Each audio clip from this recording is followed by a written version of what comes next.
kapusa, good vibes lang ta karon sa spotlight kaya atong makauban ang viral na content creator na si Jaime Onod, a.k.a. Telma.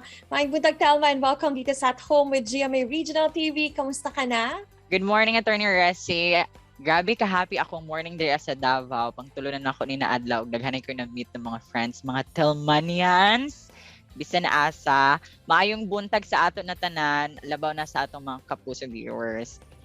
Maayong buntag.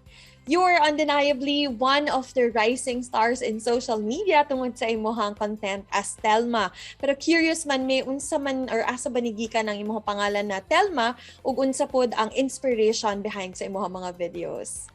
Nganong Telma. So si Telma, nagsugod yun siya sa amo ang silingan sa una sa bukid. Si Auntie Telma kay kaning akong auntie. Grabe siya pod kasabaan, no. Hilig pod siya mga saba sa iyang mga anak. Mo to tong nag-create ko og content. Gitry na ako og kuha ang iyang character pero in a way nga gigamit na ko siya as my online persona. Ang ako ag yung mga basis sa ako ang contents kay true to life. Ako gyud na experience tanan mga pangasaba sa akong inahan. Dili lang sa ako pero sa ako apong mga silingan kay nagpuyo man ko sa lugar na saba kaayo no di gyud ka makasurvive sa amo ang lugar sa among barangay kung gamay kag kasing-kasing kay ang mga tao didto magsigig paninggit magsininggitay gyud mi didto kada adlaw, attorney. So mao na discover si Telma labi na karon kay pandemya kailangan gyud nato na mulihok sa balay no kay sige taga cellphone wa na tay nahimo na trabaho kada adlaw. Char lang. Beta mo ato siya, attorney. Daghan kaayo ang mga nalingaw tungod sa imuhang mga videos gani. Most of your videos gyud ni patok gyud siya unsa man ang impact ani sa imuhang kinabuhi and unsa pud ang mga nahimong changes sa imuhang life before and now. Siguro ang mga changes sa ako life, number one ako schedule. Kay karon daghan na kay nag-contact sa ako, especially akong mga messages. Usahay di na gyud ako ma-replyan ang tanan. Sa una magpaabot pa ko kung naabay mo chat o wala. No, karon kay murag busy na kaayo si Telma. Pero thankful ko kaayo kay daghan na nag-reach out sa ako and nagapasalamat sa akong mga contents. So in a way, para pasalamatan sila, nag-create pod ko other contents. Pero this time around, feeling na ako mas responsible na ko kay knowing na taas-taas lang ako ang reach, gusto na ako mag-spread lang og positivity and good vibes. Permanent na ako ginaingon and gina-avoid na ako mag-spread og mga bad words or unsa pa diha kay na ako discover no naapod ko yung mga audience sa mga bata pa, mga 4 years old and nagatanaw pod sila sa ako. So karon siguro extra careful na ko sa ako mga contents. Thankful lang jud ko kay naapod ko yung mga friends na nagahatag sa ako advice o naga-motivate sa ako to create more. Ngano kaha sa paminaw nimo ni patok gayud ang imuhang mga content creations online? What do you think sets you apart from all the other content creators?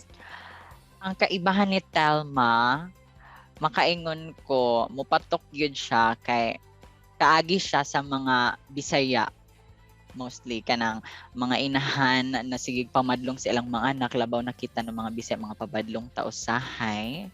Mao nang makarelate gyud ta atong mga panahon nagipang kasabaan ta. So mao nang ginahimo nako per mi si Telma, ginakasabaan siya per mi kay gahi siya ulo tas magtinapulan siya sa balay, no. Pero lain-lain man gyud og upbringing pod ang Filipino family. So dili tanan makarelate, pero daghan may nakarelate mo nang ako na lang siya ginabuhat per mi tas at the same time nagahimo po og other contents like skits dili related kay Telma para napod sila lain kapilian kibali ng mga contents. And now we also want to get to know you even better and deeper. Kinsa ba si Jaime sa likod ng camera? Sa likod sa camera, si Jamie, o sa siya ka-teacher. Nag-work ko sa CC class for 3 years na. Nag-work ka dira sa land ko. Pero after atong COVID, nag-work from home ko sila uli ko sa among lugar sa Bislig. Nag-start gid ang character na si Telma. Kay tungod atong COVID, gabi kalaay. Tas bawal na gawas baya sa balay. Wa ko lain na himo. ako raman kauban per mi akong phone tapos gilain ako scroll sa Facebook, sa TikTok. Mo na nag-create ko og character. Mura siya alter ego kumbaga tas naga-shoot ko. Ang pinakauna na nakita sa character gyud na si Telma kay ako ra mga ka-boardmates tapos ila ko gingan na i-post daw nako. Sila ra po ang tig-share sa una. Anto niabot sa oras na mura gina-share na pud sila sa ilang mga friends, sa ilang mga friends gina-share pod sa mga mutuals nila. Mo siguro discover si Telma pero sa balay dili mo ko nagalaagod per me. Karon ra ko nagalaag-laag kay daghan ako nakailan ng mga friends tungod kay Telma pod. So thankful ko kaayo kay ni boom ang character ni Telma kay balay. Daghan ko na meet ng mga friends. Tas before di mo gid ko extroverted na pagkatao although nagalaag ko pero limited lang ako ang access sa mga friends. Karon daghan na mo anang bisan asa na lang ko maglaag-laag. Siyempre, despite sa, whatever is happening on right now, kalamidad, pandemya, you were able to bring joy and laughter sa tanan natong mga kapuso viewers. So, na ba kayo mga any message naman of hope, of inspiration and encouragement alang sa tanan? Para sa ako, maabot man gyud sa point sa ato life na sad kaayo ta mawad-an ta og siguro motivation sa work or sa family or sa lain-lain ng mga aspeto sa kinabuhi. Ang ako lang gyud mensahe na nahitabo gyud ang tanan for a particular reason na ay rason nga nung nahitabo ang mga bagay-bagay sa atong kinabuhi ug unta na dili lang ta mo give up kung unsa man ang mga problema na atong ginaatubang karon kay naa gyud ang Ginoo maggiya sa ato along the way. And as a content creator, I will try my best pod to spread positivity and good vibes para at least mabawas-bawasan ng ato ang mga problema, makatawa-ta usahay. Laban lang, no? Mao gini akong mensahe sa ato ang tanan. Laban lang. Ay okay, 'di ba? And now, ang inaabangan ng lahat, pwede ba ka mo pahapyaw og mga lines as Telma? Mauna kay sige ra kag tanaw og TV ang mga trabahoon sa balay wala lang kadiha mo.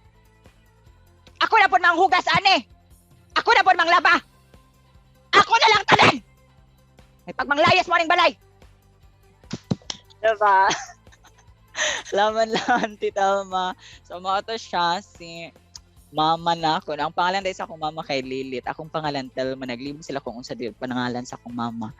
Lilit ang pangalan sa akong mama. Wow, grabe, you definitely made our day. Daghan kaayong salamat, Jaime, a.k.a. Telma. Stay safe and God bless. Thank you po kaayo, Attorney Resi, para ani na opportunity na gihatag nimo sa ako para makig-istorya sa ato ang mga Telmanians. Salamat po kaayo sa At Home with GMA Regional TV. Kag-guest ko ninyo adiri dapat pabalikon pa ko ninyo pohon para asa pod. Char lang. Daghang salamat sa inyo na tanan. Kini ang At Home with GMA Regional TV.